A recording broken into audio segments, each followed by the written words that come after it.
Hallelujah, जय मसीह की, praise the Lord. आज के इस नए दिन के लिए हम पिता परमेश्वर को धन्यवाद दें और हम उनकी हुजूरी में आए। पिता ने हमारे लिए अपना पुत्र बलिदान कर दिया है। प्रभु यीशु मसीह के बहाए गए लहू के द्वारा हम पाप, अंधकार, शैतान के राज्य से, मृत्यु से हम छूट कर हम परमेश्वर के राज्य के संतान बने हैं। तो हमें परमेश्वर ने बुलाया कि वो पवित्र खुदा हमें बुलाते हैं कि हम उनकी पवित्रताई में भागीदार हो।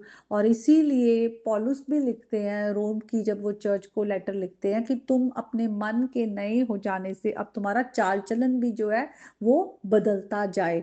तो हम वो करें जो परमेश्वर की नजरों में सही है, जो परमेश्वर को भाता है, और हम उनकी धार्मिकता का पीछा करने वाले हों। तो आइए हम आज के वचन में आएंगे, और आज खास करके जब आज सबत का दिन है, हम मिलेंगे, अपने भाई बहनों को मिलकर स्तुति आराधना करेंगे परमेश्वर की। तो आज हम सचमुच जो वचन की रोटी आज हमारे पास आएगी, आज हम उसके द्वारा अपने अपने मन को हम नया होने दें। आज हमारी बुद्धि जो है वो बदल जाए, हम प्रभु की बुद्धि में बढ़ने वाले हो। तो आज के वचन में जब आते हैं, तो फिलिपियों की चर्च को जब पौलुस पत्री लिखते हैं, तो ये पत्री उन जब वो लिखते हैं तो वो चर्च को इनकरेज कर रहे हैं कि तुम आपस में मिलकर जुड़ कर रहो। और जैसे यीशु मसीह ने अपने आप को, उन्होंने दास का रूप धारण कर लिया और हमारे लिए अपने आप को दे दिया, तो हम भी वो दास का रूप धारण करके हम भी अपने प्रभु की सेवा करें और प्रभु की ओर देखकर हम बढ़ते जाए। तो यहाँ पर हम जब पढ़ते हैं तो 8 और 9 आयत में वो यही बात को लिखते हैं कि हे भाइयों, जो जो बातें सत्य है, जो जो बातें आदरणीय है, जो जो बातें उचित है, जो जो बातें पवित्र है, जो जो बातें सुहावनी है, मन भावनी है, निदान, जो जो सद्गुण और प्रशंसा की बातें हैं, उन्हीं पर ध्यान लगाया करो। आज जब हम उठते हैं, अगर आप सुबह उठ जाएं या आपकी रात को नींद खुल जाए, तो क्या सोचे आपको आकर घेरती है? बहुत सारी ऐसी सोचें होती हैं जो हमें दुखी कर देती है, परेशान कर देती है, और हमारा दिल का बहुत बार टूट जाता है, और हमारा किसी काम में दिल नहीं लगता। हम एकदम से परमेश्वर से कट ऑफ हो जाते हैं। तो हम आज अपने अपने दिमाग को किन सोचों से भर रहे हैं, किन बातों से भर रहे हैं, ये बहुत जरूरी है हमारे लिए। क्योंकि दूसरी जो बातें, संसार की बातें, शरीर की बातें, या शैतान की ओर से जो अटैक आते हैं, वो बातें जो है वो हमें नेगेटिव कर देती हैं। वो हमें परमेश्वर के प्लान से, उनकी जो विल है उससे हमें दूर कर देती है। इससे पहले कि जब हम 2 आयतों को देखते हैं, तो वहां पर पौलुस यही बात कहते हैं, तुम किसी बात की चिंता ना करो, हर एक बात में निवेदन, प्रार्थना और विनती के द्वारा धन्यवाद के साथ परमेश्वर के सम्मुख उपस्थित करो अपने हर जरूरतों को, हर बातों को।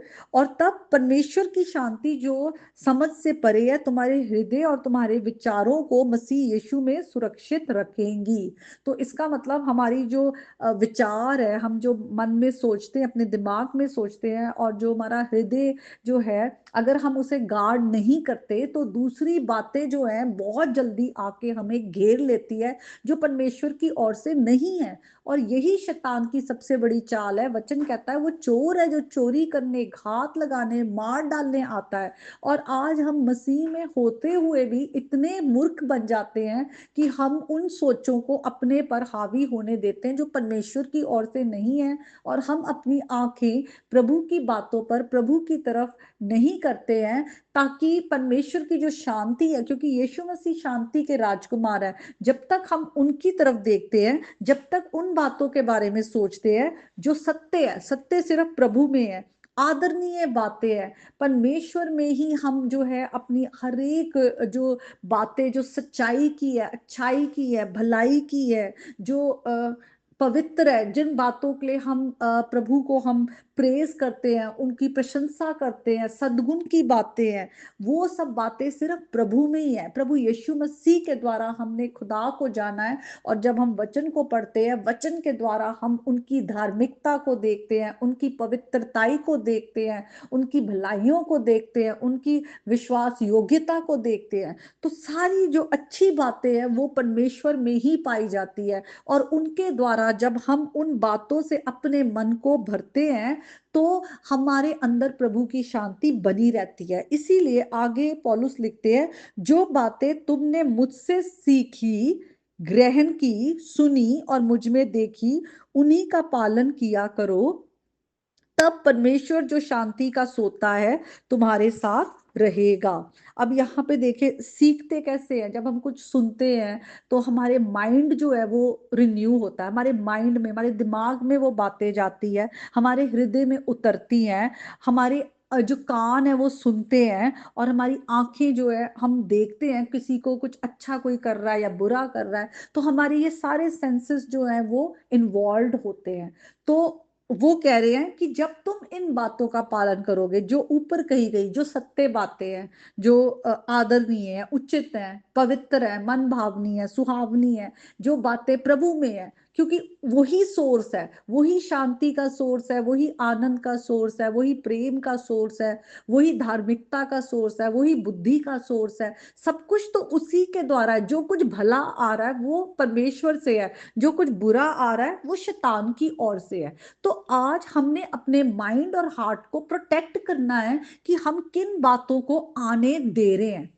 आप अपने घर में, अपने घरों में ताले लगाते हैं, अपने घरों को प्रोटेक्ट करते हैं, और कि कोई बाहर से कोई घुस ना जाए, कोई गलत इंसान ना आ जाए, और आप इन चीजों की चिंता करते हैं कि आजकल समय अच्छा नहीं है, कुछ भी हो सकता है। और जितना सेफ आप अपने घर को कर सकते हैं, अपनी जिंदगियों को कर सकते हैं, अपने बैंक बैलेंस को कर सकते हैं, अपने लॉकर्स को कर सकते हैं, एक्स्ट्रा फीस भी भरते हैं, सब कुछ करते हैं, लेकिन अपने आत्मा की आजकल लोग चिंता ही नहीं कर रहे। और मसीही, हम मसीह होकर भी नहीं करते। हमारे पास वचन है, प्रभु की बातें हैं, उसकी पूरी काउंसलिंग हमारे पास है कि हमें अपने आप को गार्ड करना जरूरी है, क्योंकि शैतान चोरी करता है। वो हमारी शांति को, हमारी पीस को, हमारी आनंद को, हर चीज को चोरी करता है, और हम पे इतना ज्यादा, हम पर वो अपना प्रभाव डाल लेता है कि हमें निकलना मुश्किल हो जाता है जब तक प्रभु हमें ना छुड़ाएं। और खुदा का वचन सत्य है, इसीलिए वचन में लिखा है,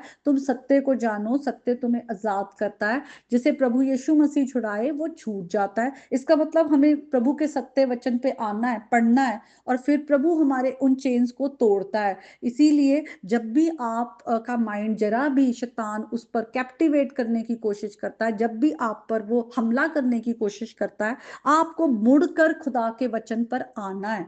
आप इससे अलग होकर अगर आप सोचो कि आपके मन में शांति रहेगी या आपके मन में आनंद रहेगा, जब तक आप अपने अपने मन को उन बातों पर आप ध्यान नहीं दे रहे जो बातें परमेश्वर की ओर से है, जो कि ये लिस्ट में पूरी 8 वर्स में लिखी हुई हैं, तब तक आपके अंदर वो शांति नहीं रहेगी।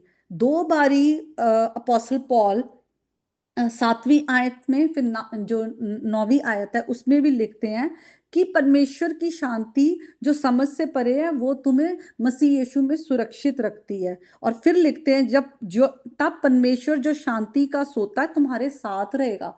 जब आप परमेश्वर की ओर मुड़ते हैं, परमेश्वर ने आपको कभी नहीं छोड़ा, लेकिन हम खुद ही हैं जो अपना ध्यान प्रभु से हटाकर हम दूसरी ओर कर लेते हैं, और हम अपने आप पे गलत बातों को हावी होने देते हैं। हम शैतान को हमारे जीवनों पर हमला करना हम अलाउ करते हैं। हमारे घर में इतनी अशांति रहती है, लड़ाई झगड़े रहते हैं, एक ईस्ट की तरफ रहता है, दूसरा वेस्ट की तरफ रहता है। एक घर में अगर 2 लोग भी हैं तो वो अलग अलग अपने रास्तों पे, और आजकल हर कोई अपने अपने फोन्स पर है, सबकी अपनी अपनी जिंदगियां हैं। हम ये नहीं समझ पा रहे कि ये शैतान का अटैक है, और हम जो ज्योति के लिए बुलाए गए हैं कि हम प्रभु की ज्योति को प्रकट करें, हम खुद ही अपने ऊपर अंधकार करके बैठ जाते हैं, और ना हम खुद के लिए ज्योति बनते हैं, ना अपने घर के लोगों के लिए बनते हैं, ना हम बाहर के लोगों के लिए बनते हैं।